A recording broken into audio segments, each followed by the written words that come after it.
El Fondo de Previsión Social del Colegio de Ingenieros de Venezuela presenta. A partir de este momento, todas las voces se unen en una sola señal.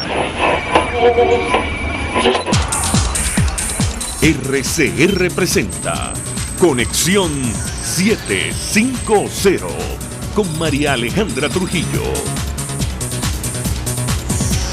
Muy buenas tardes, amigos de Radio Caracas Radio. Lo mejor este jueves 3 de septiembre del año 2020. Todo el equipo que trabaja para ustedes a partir de esta hora los saluda. Variada y abundante información que compartir y analizar como es costumbre la tarde de hoy. Esto es Conexión 750. Comenzamos. ¿Qué está pasando en este país? Y saludamos en línea telefónica a nuestro primer invitado, Gonzalo Jiménez, director del Foro Penal Venezolano. Además forma parte del equipo de esta casa en RCR. 1.000.000 de gracias por atendernos. Muy buenas tardes. Muy buenas tardes, María Alejandra. Un placer estar con ustedes. Un gusto conversar con nuestro invitado. Hemos seguido toda la información que viene publicando en sus redes sociales. Y de entrada le pediría una valoración general en torno a estas excarcelaciones que hemos visto en las últimas horas. Decía nuestro invitado, palabras más, palabras menos, que tomando en consideración que tienen una motivación política, es difícil encuadrar todo lo que viene ocurriendo en el marco del derecho. Me corregirá si me equivoco, lo escuchamos. Sí, ciertamente es así. A ver, ¿cómo lo valoramos? Bueno, siempre digo y siempre decimos en el Foro Penal que todo paso hacia la libertad es un buen paso. Es decir, todo lo que se haga para lograr que a cualquier persona que haya sido injustamente encarcelada se le conceda la libertad, pues para nosotros es absolutamente válido y debe de alguna manera celebrar, ¿no? ¿Qué hemos visto nosotros? Bueno, de la lista de 110 personas que aparecen señaladas en el momento de indulto, efectivamente solo 50 son personas que están o estaban efectivamente presas, ¿no? Todavía quedan pendientes algunas excarcelaciones, algunas libertades plenas, específicamente de personas que están bajo arresto domiciliario, pero lo cierto es que, bueno, se han logrado algunas excarcelaciones, lo cual siempre va a ser, por supuesto, bienvenido. Ahora, ¿qué es lo que pasa con esto? Bueno, que no podemos dejar de ver la película completa. ¿Cuál es la película completa? Bueno, que aún tomando en cuenta la excarcelación de estas, vamos a mencionar 50 personas que aparecen expresamente señaladas en el decreto y que son las que materialmente estaban presas, de acuerdo a los registros del Foro Penal, todavía quedarían 336 personas presas por motivos políticos, pero más allá de eso, más de 9.200 personas sujetas a investigaciones penales por motivos políticos bajo medidas cautelares. Es decir, es bienvenida la libertad de estas personas que estaban injustamente encarceladas, sí. ¿Quiere decir el decreto de indultos que ha cesado la represión, la prisión, la persecución por motivos políticos en Venezuela? No, no ha cesado. Entonces hay que seguir adelante, todavía queda muchísimo trecho por recorrer, todavía queda muchísimo trabajo por hacer. Esa es la valoración inicial que podemos darle a esta situación. Evidentemente, la gente me pregunta, bueno, pero el indulto es la vía, no es la vía, eso legitima, no legitima al señor Maduro. Yo creo que esa no es la discusión que tenemos que tener ahora. Esas son discusiones y análisis jurídicos que corresponde hacer cuando tenemos un país en el que hay Estado de Derecho. En este momento en nuestro país no hay Estado de Derecho. El irrespeto a las normas es lo que es la constante en nuestra nación. Entonces, ¿qué tenemos que hacer? Bueno, tenemos que guiarnos más por el resultado, por lo fáctico, que por la consideración jurídica. Entonces, yo creo que sobre esa base lo que tenemos que ver es qué se ha logrado y qué falta por lograrse, como te lo decía antes, y todavía falta muchísimo trabajo por hacer para terminar de hacer cesar la prisión y la persecución por motivos políticos. Ahora, decía ayer el presidente de la Constituyente Comunal, dirigente del PSUV, quien hoy acudió al Consejo Nacional Electoral a inscribir candidatos de cara a diciembre, que esta medida no era definitiva, advirtiendo a aquellos que se han beneficiado que podrían volver a la cárcel. Yo le pediría un comentario o una interpretación de su parte en torno a una declaración de esta naturaleza. Sí, por supuesto. ¿Qué debería pasar en justo derecho? Si tú fuiste indultado, ya no se te puede volver a perseguir ni volver a encarcelar por los hechos que fueron considerados en el indulto específicamente. pero eso no quiere decir que se te puedan atribuir o imputar hechos diferentes, distintos, nuevos hechos que puedan volver a llevarte a la prisión. Una de las cosas que a nosotros nos preocupa con estos temas, que por cierto no son nuevos, lo que pasa es que nunca se había materializado de esta manera ni con esta intensidad. Lo de esta semana ha sido muy particular, pero ya antes ha habido movidas similares, excarcelaciones de algunos bloques o algunas tandas de presos políticos en otros momentos. ¿Qué es lo que nos preocupa? Que nosotros siempre vemos como dentro de lo que es la estrategia de la puerta giratoria que siempre denunciamos, cuando se vacían algunas celdas de presos políticos son inmediatamente llenadas de nuevo con personas que son también acusadas, perseguidas y encarceladas arbitrariamente.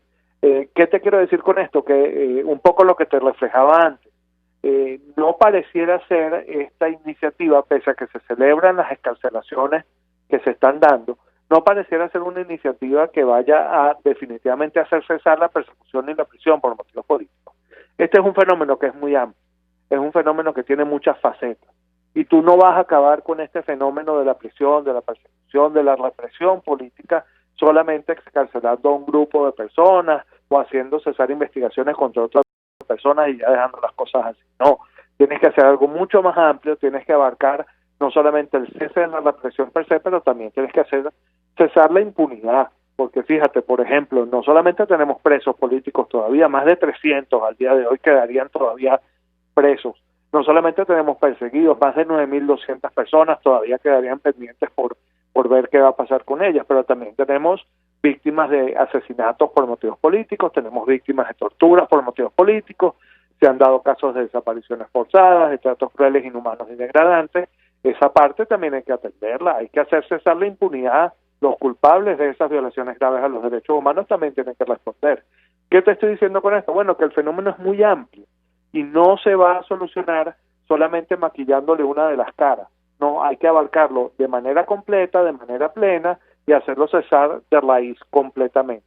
¿Qué es lo que a nosotros nos preocupa siempre de este tipo de negociaciones políticas? Que es que solamente ven pedacitos o algunos de los árboles del bosque, pero no ven el bosque completo. Y esto es muy peligroso y muy dañino. ¿Por qué?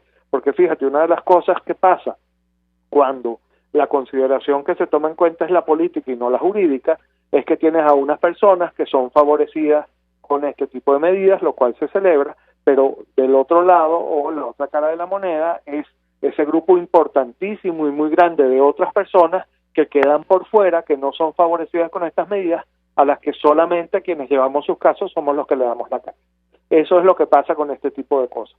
Por eso hay que valorarlo, bueno, positivamente, porque hay gente que está regresando a su casa, que nunca debió estar encarcelada, eso siempre se celebra, pero con un optimismo muy moderado, porque no se está haciendo cesar ni la presión, ni la represión, ni la persecución política. Justo quería preguntarle, porque una de las motivaciones supuestas detrás de estas excarcelaciones es promover la reconciliación. ¿Puede alcanzar este objetivo el régimen de Nicolás Maduro sin justicia? Y lo saco a colación a la luz de lo que comparte nuestro invitado, casos emblemáticos como el de la señora Antonia Turbay, que le han dado la vuelta al mundo. ¿Dónde o cómo empezar a hacer justicia con la vecina, una vecina de Iván Simonovic, detenida sin causa aparente, con orden de excarcelación, que meses más tarde finalmente recupera su libertad? ¿Qué puede decirnos? Mira, no, es que ese es el problema. Una de las cosas que uno siempre tiene que valorar y que ponderar en este tipo de situaciones y cuando se toman este tipo de medidas es cuáles son las finalidades o los usos que se declara que tienen y cuáles son los verdaderos motivos que tienen, más allá de lo que se diga o se deje de decir. ¿A qué me refiero con esto? Bueno, el señor Maduro está diciendo que esto es para la paz, para la reconciliación nacional, etcétera. Bueno, eso es lo que formalmente se dice, lo que se dice de la boca para afuera. Pero lo que está detrás de esto en realidad es lo que ha estado detrás de movidas similares a lo largo de todos estos años. ¿Qué es lo que está detrás de esto? Normalmente es el tema de hacer bajar la presión tanto nacional como internacional que puede haber por las gravísimas violaciones a los derechos humanos que se presentan en Venezuela.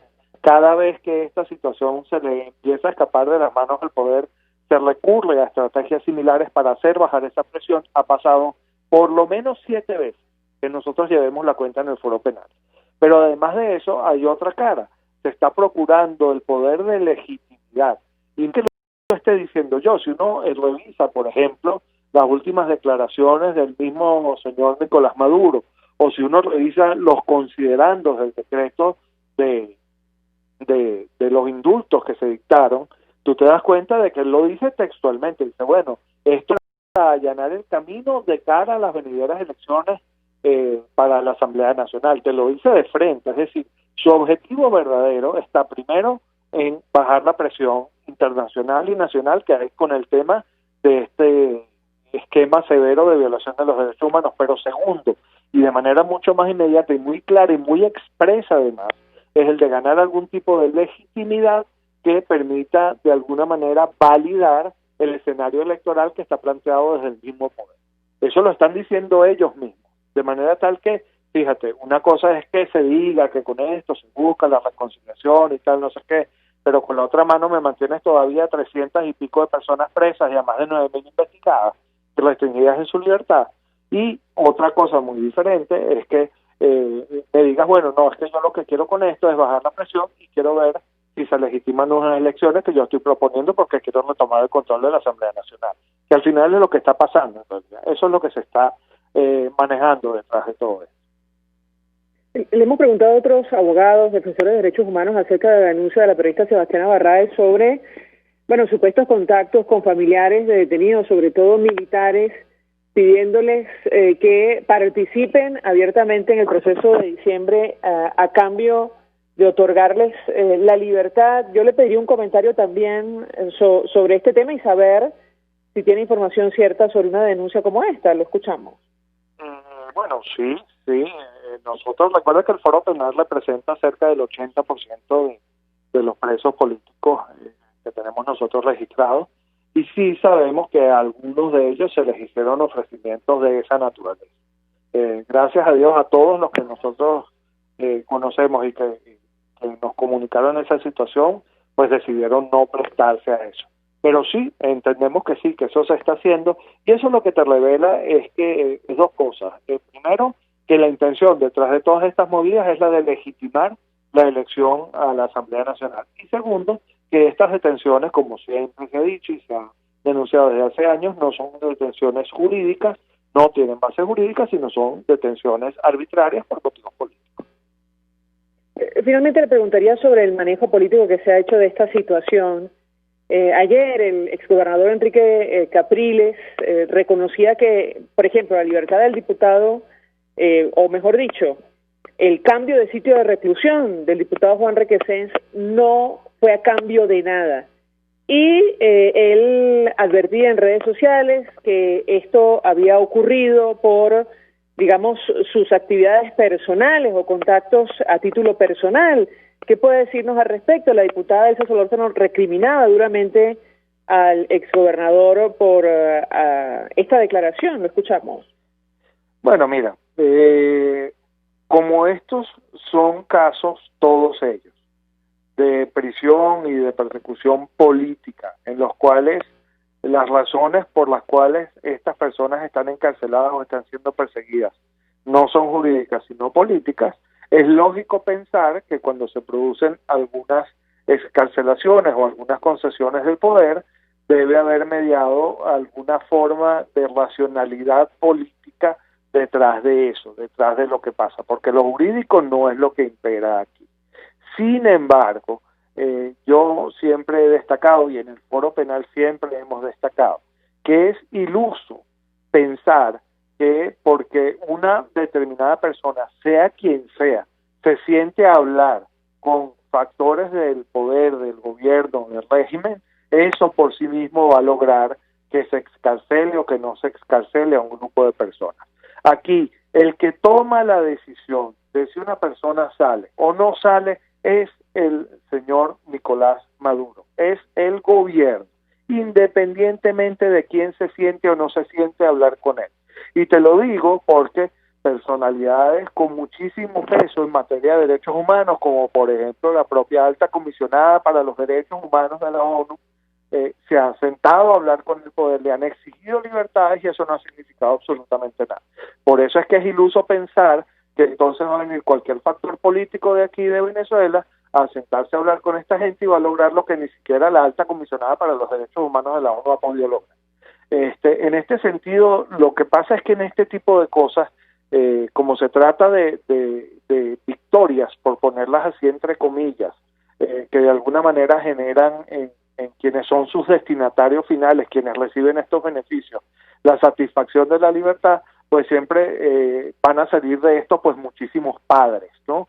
Es decir, todo el mundo quiere ser como el protagonista de este tipo de cosas. Yo, el llamado que haría es a dejar de ver estas cosas de esta manera, a dejar de entender o de tratar de imponerle a uno una visión según la cual tal o cual persona es la protagonista de estas excarcelaciones y por el contrario llamaría la atención sobre los que no están siendo considerados, que a mí me preocupa muchísimo porque siempre lo digo, vamos a suponer que fuera verdad, que un grupo de políticos aceptó hablar con el gobierno y se lograron unas excarcelaciones.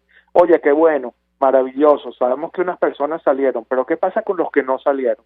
¿Por qué unos sí y otros no? ¿Cuáles fueron los criterios que se utilizaron? ¿Cuáles fueron los baremos que se ponderaron para elegir a unos sí y a otros no? Nadie sabe. Y lo que pasa es que, como te decía al principio, al final del día, no son esos políticos los que les tienen que dar la cara, no a los que salen, sino a los que se quedan. A los que se quedan, ¿quiénes les tenemos que dar la cara? A los abogados que llevamos sus causas y las ONG que nos ocupamos de estos temas. Y cuando nos preguntan, bueno, ¿por qué unos sí y otros no? No tenemos respuesta porque, de nuevo, la racionalidad en estas cosas no es jurídica, sino es política. Gonzalo Jimeno, un millón de gracias por atendernos, acompañarnos. Sabemos que tiene compromisos que cumplir, es director del Foro Penal Venezolano. Además, forma parte de esta casa en RCR, expresando opinión y análisis acerca de estas excarcelaciones que hasta el día de hoy han generado reacciones de todo tipo, incluyendo el ámbito internacional, temas que vamos a debatir ampliamente a partir de las 5:30 de la tarde. Sin ir más lejos, el secretario de Estado norteamericano Mike Pompeo en sus redes sociales opinión acerca de este tema y las venideras elecciones o el proceso a la medida que está organizando el chavismo para el mes de diciembre. La última táctica, decía Mike Pompeo más temprano, de Maduro para hacer que las próximas elecciones parezcan libres y justas es liberar condicionalmente a algunos presos políticos que fueron encarcelados injustamente en primer lugar. La única solución a la crisis en Venezuela son elecciones libres y justas reales, no esa farsa política. Y sobre lo que decía la diputada Elsa Solórzano, comentamos algunos tuits. Ella se refería a las declaraciones ofrecidas ayer por el gobernador Enrique Capriles. Ella escribía: trabajar por Venezuela es mi pasión y mi aliciente, por ello, más allá de las dificultades personales, no puedo permanecer indiferente frente a lo que hoy ocurre en nuestro país. Y es que ella recientemente acaba de perder a su padre. Hemos visto durante los últimos días la liberación de algunos rehenes del régimen. Ellos nunca debieron estar en prisión, en el exilio o sometidos a persecución política. Solo su secuestrador tiene las llaves de las celdas o puede abrir el camino a la libertad. El trabajo que hemos realizado activistas y defensores de derechos humanos durante estos años ha sido encomiable. Diversas ONG se han dedicado a la recopilación de denuncias, a la documentación de cada caso y a defender a los perseguidos dentro y fuera del país. Pretender que una acción personal, y esto pone entre comillas, es la razón de la liberación de algunos rehenes, es por lo menos egoísta. Los defensores de derechos humanos lamentablemente no tenemos las llaves de los calabozos de los presos ni el boleto de retorno de los exiliados. Hago honor a cada defensor, decía ella, de derechos humanos, a cada ONG, a cada familiar que lucha, a cada preso político, civil o militar que aún se encuentra en prisión y a aquellos que han sido liberados. No puedo evitar pensar cuál fue el tamiz para elegir a unos y no a otros. Y ella sigue ofreciendo una reflexión, por cierto, mucho más allá de las liberaciones, pues referida a las declaraciones del gobernador de Miranda, Enrique Capriles Radonsky. Por cierto, más temprano dijo que ella también recibió mensaje de un emisario de la Embajada de Turquía pidiendo reunión y se lo informó al presidente de la Asamblea, presidente Juan Guaidó. Mi respuesta fue: para su conocimiento, no voy a participar en el fraude electoral del 6 de diciembre y no estoy dispuesta a ningún tipo de negociación a espaldas de las fuerzas democráticas. Vamos a la pausa. A regreso venimos. Usted escucha Conexión 750 con María Alejandra Trujillo, solo por RCR 750 AM.